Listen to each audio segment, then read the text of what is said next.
My fiance abandoned me and returned a week later with a face tattoo. I disagreed with what she did, so she ghosted me and started stalking me. I woke up last week to a handwritten note from my fiance Kim saying that she's going away for a week for her mental health, and when she came back, she had face tattoos that covered her entire forehead and underneath her eyes. When asked why, Kim told me that although she's never been interested in tattoos, something compelled her to do it, and she didn't tell me, so I wouldn't try to talk her out of it. The worst part about this, however, is that Kim's parents have emigrated from Japan, and the tattoos she has gotten are all Yakuza symbols. She and I actually got into a huge fight about it last night, all because I told her, and I quote, that this was unfathomably stupid and mentally ill of her. I told her that she works a public-facing job in which she talks face-to-face with clients all the time, and the minute her boss finds out, her career will be over. She stared at me for a second, then replied that, and once again I quote, she actually didn't consider her job, family, or anything else when deciding that she was going to express herself freely without any concerns. I have no idea what to do. Update. I'm worried about her right now. This is not normal. Kim and I didn't speak for an entire day because of our fight, no matter how much I tried to get her to talk to me. She went the entire day without saying a single word, and then at nighttime, when I went to sleep, she disappeared. I woke up in the morning, and she was just gone. There is no sign of her to be found anywhere. She blocked my number and is ghosting me. I have even reached out to her sister for help, but Kim has also blocked her sister. I think that maybe I know where she might be. It's this lake that she always talks about and says she finds emotional peace when near it, so I might go and see if she is there. But dear Lord, this is far beyond me. I cannot comprehend what I'm even supposed to do right now. Kim's lost her mind. Is there any chance I will be happy married to this? A woman who went and got a face tattoo and hid that fact because she knew we would all talk her out of it. Dear Lord, I really need to run, don't I? But I don't want to. I love her so much. What do I do? How so I bring back my Kim? Update 2. The engagement is pretty much off. I went down to the lake and unfortunately Kim was not there. I went home and was literal minutes away from filing a missions person's report to try get the police to help me look for her, and that's when I got a text from her. She has told me she never wants to see me again, just completely out of nowhere and unprovoked. I spent the entirety of the day drinking and trying to figure out what the hell was going on, and I woke up the morning to find her ring and a box of stuff I gave her on my porch. I still haven't seen her, but I did break down once I opened the box to see that she did give back everything I gave her. I don't know what's going on with her. Her sister and family have been trying their best, but nothing on their end is working. I brought up to her sister the idea this is a mental breakdown, and they are looking into getting her help. It's painfully slow, considering Kim is not responding to anything and is refusing to talk to anyone. Update 3. About 9 months ago, my ex-fiancée Kim got a face tattoo without telling anyone. This was just the start of her doing everything she could to ruin her life. She broke up with me and called off our 7-year relationship when I questioned why she did this. She worked in a client-facing job for an incredibly large financial institution and was let go within a month of showing back up for work after getting the tattoo. I kept in contact with Kim's sister hoping for some news. They tried to get her help as they thought she was having some kind of psychotic break. However, she eventually called the police on her own family claiming they were harassing her. After that, I decided to just walk away. I will be the first to say that this hurt more than I ever could have imagined. Kim didn't just destroy her own life. When she broke up with me, I felt numb. I knew this wasn't Kim doing this. I wanted to believe deep down that Kim was always like this. Always this impulsive crazy who would ruin her life by getting a face tattoo, going off the deep end and calling the police on her own family who are just trying to help her. I tried to convince myself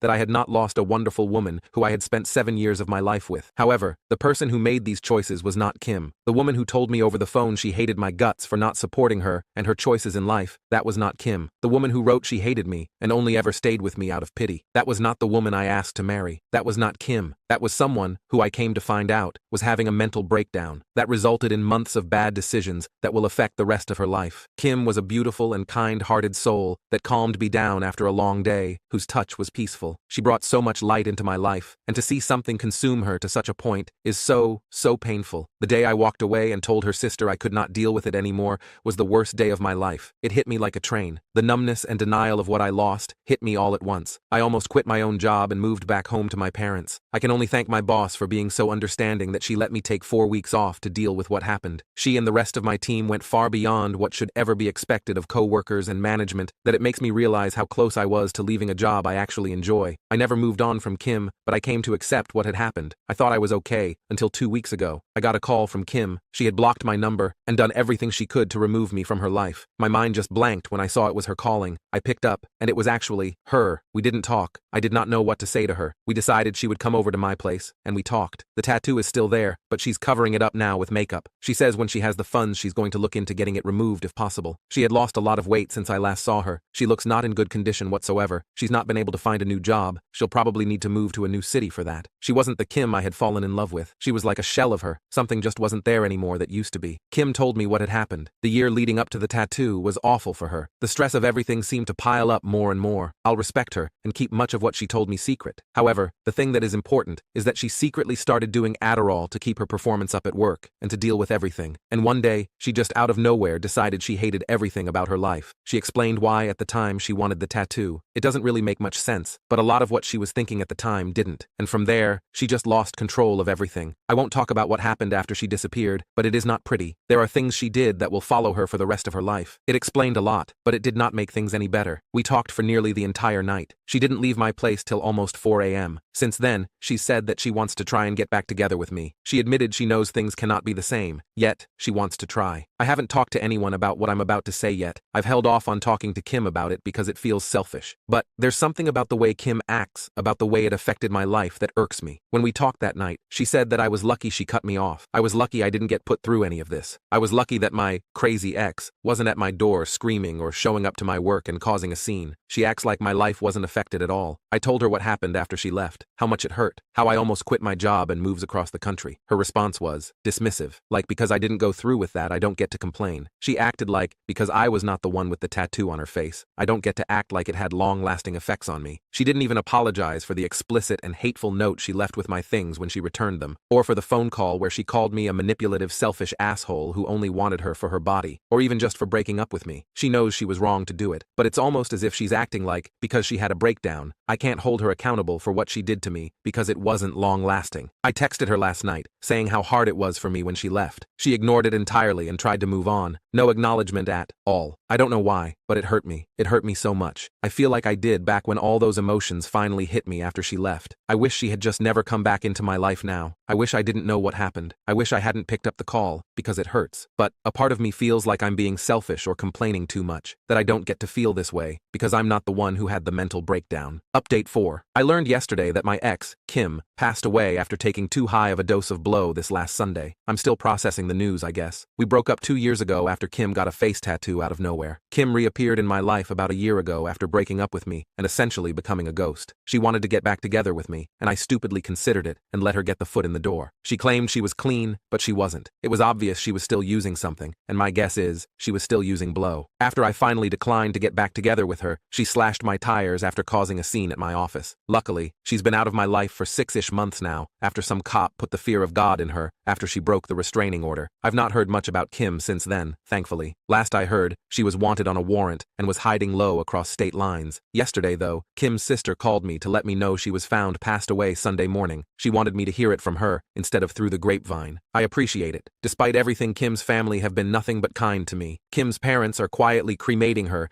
and there won't be any ceremony. Seems that stealing and abusing her family since she started doing meth has made them just as detached about her as me. Or maybe they've already mourned the loss of their daughter long ago, and now is just the end of whatever remained. Right now, I don't know how to feel. I feel like I should be sad. I knew Kim for 7 years. I was with her for 6. I was engaged to her. I lost my virginity to her. She was the first person I truly loved. I used to sit up with her and talk about the family I wanted to have. I wanted Kim to be the mother to my kids. Sat up with me as I cried when I heard the news of my mother's death. At one point in my life, she was the most important thing in the world to me, and I don't feel anything. When Kim left me, I was devastated. When she came back into my life, she made me feel a combination of emotions I can't even describe. And now, hearing the news that she's dead, I don't feel anything. I don't feel numb. I'm not in shock. I just am lacking any emotion towards this event at all. I feel like I should feel something, right? I still miss Kim. Not the Kim that died Sunday, not the Kim that stalked me, but the Kim I met, the Kim I fell in love with, the Kim that passed when she started to do blow. I still feel sad when I think about her, but knowing this other Kim is not here just makes me feel nothing.